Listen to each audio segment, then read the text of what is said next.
आप देख रहे हैं नेड्रिक न्यूज, साहस सच कहने का। कहते हैं दूध का जला छाछ भी फूंक फूंक कर पीता है।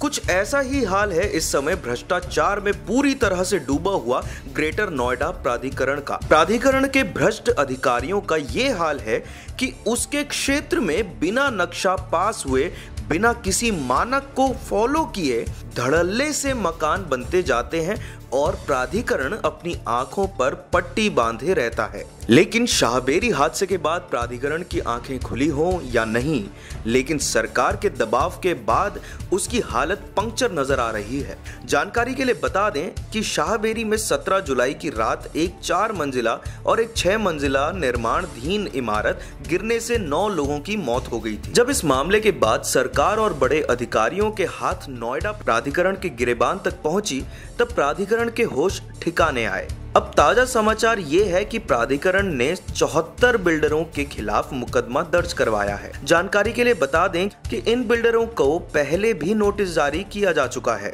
जानकारी के लिए बता दें कि पिछले दिनों ग्रेटर नोएडा वेस्ट के शाहबेरी में एक 4 मंजिला और एक 6 मंजिला निर्माणाधीन इमारतें गिरने के बाद मामला बेहद संगीन हो गया था।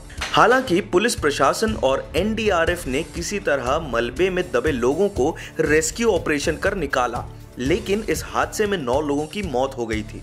इस दौरान मेरठ रेंज के एजीडी ने बताया था कि देखिए 3 डेड बॉडीज़ रिकवर हो चुकी हैं और अभी राहत कार्य जारी है और एनडीआरएफ एक विशेषज्ञ संस्था है जिसके द्वारा रिलीफ ऑपरेशन किया जा रहा है और इसके अलावा स्थानीय पुलिस भी है, स्वयंसेवी संस्था के लोग भी जुड़े हैं और युद्ध स्तर पर कार्य चल रहा है और ये अनुमान है कि हम लोग आज देर रात तक या कल सुबह तक राहत कार्य पूर्ण कर लेंगे।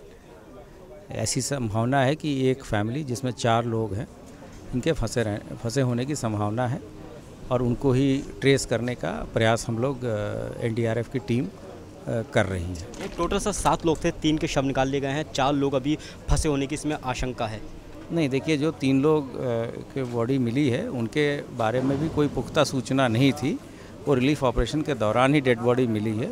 लेकिन जो 4 लोग फंसे हैं इनके बारे में इनके परिजन आए हैं, वो बता रहे हैं कि वो लोग यहाँ इसमें फ्लैट में रह रहे थे और ये भी बताया गया है कि जो कंप्लीटेड बिल्डिंग थी उसमें एक ही फ्लैट में फैमिली रह रही थी और सारे फ्लैट्स खाली थे। सर 3 लोगों के शव जो निकाले गए हैं वो लोग कौन थे?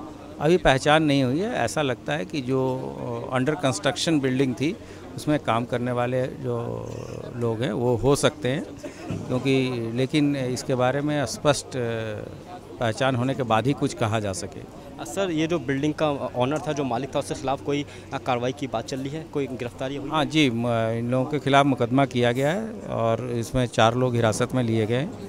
इनसे पूछताछ चल रही है और पूछताछ के बाद इनको न्यायिक हिरासत में भेजा जाएगा। इस हादसे के बाद अधिकारियों का कहना था कि बताइए, जिस तरीके से लगातार 12 घंटे से ज़्यादा वक्त गुजर चुका है और अभी तक जो है इसमें काम चल रहा है, तो अभी तक क्या स्थिति है? यहाँ हमें घटना के समाचार प्राप्त होते ही हमारी टीम यहाँ पर आ गई थी। ये एक टीम हमारी हमेशा तैयार होती है, जैसे ही बटालियन हेडक्वार्टर में सूचना प्राप्त हुई हमारी जो रेडीनेस में टीम होती है वो आई और पीछे से 3 और टीम्स यहाँ पर डिप्लॉय की गई। रात भर ऑपरेशन के बाद 3 डेड बॉडीज़ भी बरामद हुए हैं इसमें से। अब अंदर ट्रैप्ड है या नहीं, जो इंक्वायरीज चल रही हैं उसमें जो संभावना जताई जा रही है उसके मद्देनज़र हम सभी प्रिकॉशन यहाँ पर ले रहे हैं ताकि अंदर कोई अगर ट्रैप्ड हो तो उसको सुरक्षित निकाला जा सके। उसी क्रम में ये हैवी इक्विपमेंट्स मंगाए गए हैं ताकि स्लैब्स को सावधानीपूर्वक हटाया जाए और उसके अंदर फिर सर्च किया जाए। सर फैमिली कह रही है 4 लोग अभी तक इसके अंदर दबे हुए हैं मलबे के अंदर, 2 दिन पहले ही शिफ्ट हुए थे, 12 घंटे से ज़्यादा का वक्त गुजर चुका है। इतनी भयंकर गर्मी के अंदर क्या लगता है आपको कि उनके जो बाहर निकलने की संभावना है जिंदा, वो कितनी मुमकिन है? नहीं, इसीलिए सारी ये जो इन संभावनाओं को देखते हुए ये सभी प्रिकॉशंस लिए जा रहे हैं और स्लैब को सावधानीपूर्वक हटाया जा रहा है ताकि वो जो अंदर अगर कोई हो तो उसको नुकसान ना पहुंचे। तो अब हैवी मशीनरी यहाँ पर काम पर लगी हुई हैं, जैसे वो स्लैब्स हटेंगे ये कन्फर्मेशन हो जाएगा कि जो लोग हैं उनको कितनी जल्दी सुरक्षित निकाला जा सकता है। आसपास के इलाके के लोगों का ये भी आरोप है कि एनडीआरएफ की टीम जो है 4 से 5 घंटे देरी से पहुँची थी। ये घटना की सूचना जब प्राप्त हुई, घटना मुझे लग रहा है कि 9:15 साढ़े 9 बजे हुई होगी और एनडीआरएफ की टीम, जैसा कि आप मीडिया में ही आप लोगों ने दिखाया होगा कि एनडीआरएफ को सूचना 11:15 के आसपास प्राप्त हुए थे और जो टीम हमारी रेडीनेस में होती है वो यहाँ 11 बजे के आसपास पहुँच गए। इसलिए वो डिफ़िकल्ट मोमेंट में समय की बात जो हो सकता है कि उनको देर लग रही हो जिनके पास गोल होता है, लेकिन जो हमारी टीम ने बिना देरी के, वो हमारा एक प्रैक्टिस है, हमारी एक ट्रेनिंग है और ये हमारा एक रिवाज है, तो उसको देखते हुए एक डिसिप्लिन है कि वैसे ही टीम रवाना हो जाती है जैसे सूचना मिलती है। उसमें वो सवाल मेरा ये है टाइम लग कितने घंटे लेकिन ट्रैवलिंग टाइम होता है, जो ट्रैवलिंग टाइम तो लगेगा। यहाँ पर जो टीम हमारी है वो 18-20 किलोमीटर दूर है, उसको आने में टाइम लगता है, तो रात का समय था इसलिए जल्दी आ गए। तो इसलिए बिना उसमें देर की बात नहीं है, लेकिन इस ऑपरेशन को करने के लिए सावधानियां भी ज़रूरी हैं। और सावधानियां ये है कि अगर वो इक्विपमेंट से काट करके या क्रश करके उसको निकालते हैं तो जो अंदर कोई अगर होने की संभावना है तो उनको नुकसान पहुँचेगा। इसलिए सारे प्रिकॉशंस लिए जा रहे हैं ताकि ऊपर से स्लैब जो हैवी हैं उनको हटाया जाए और अंदर सर्च। कितना वक्त लग सकता है अभी इस पूरे ऑपरेशन में? आप स्वयं देख सकते हैं कि ये हैवी मशीनरी डिप्लॉयड है, जैसे ही ये स्लैब हटेगा अब पूरा हो जाएगा। शाहबेरी हादसे के बाद वहां के निवासियों के चेहरे पर भय का माहौल साफ देखा जा सकता है। वो मेरी फैमिली है, उसमें मेरा छोटा भाई है, माँ है, वाइफ है, मेरी बेटी है। उसमें माँ का नाम राजकुमारी और भाई का नाम है शिव त्रिवेदी, वाइफ का नाम प्रियंका त्रिवेदी और जो बच्ची है 1 साल की अभी हुई है, पिछली 29 तारीख को उसका बर्थडे था, उसका नाम है पंखुड़ी। ये बताइए कि 2 दिन पहले वो रहने के लिए आए थे? हाँ, 14 तारीख को हम लोगों ने यहाँ गृह प्रवेश किया था, 13 तारीख को आ गए थे, सामान वगैरह।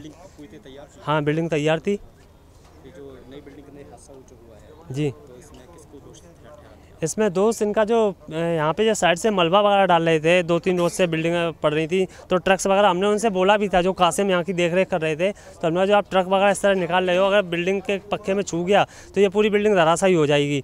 तो बोला नहीं, 4-4 ट्रक आ रहे थे, बार बार गिट्टी ला रहे थे, तो उन्हीं का दोष है ये। जानकारी के लिए बता दें कि शाहबेरी की जमीन का अधिग्रहण ग्रेटर नोएडा अथॉरिटी ने किया था। इसके विरोध में ग्रामीण कोर्ट पहुंच गए थे। सुप्रीम कोर्ट में सुनवाई के बाद शाहबेरी का जमीन अधिग्रहण रद्द कर दिया गया था। इसके चलते बिल्डरों को अपने प्रोजेक्ट शिफ्ट करने पड़े। शाहबेरी से कौशर आलम की रिपोर्ट। हमारे साथ जुड़े रहने के लिए हमारे YouTube चैनल को सब्सक्राइब।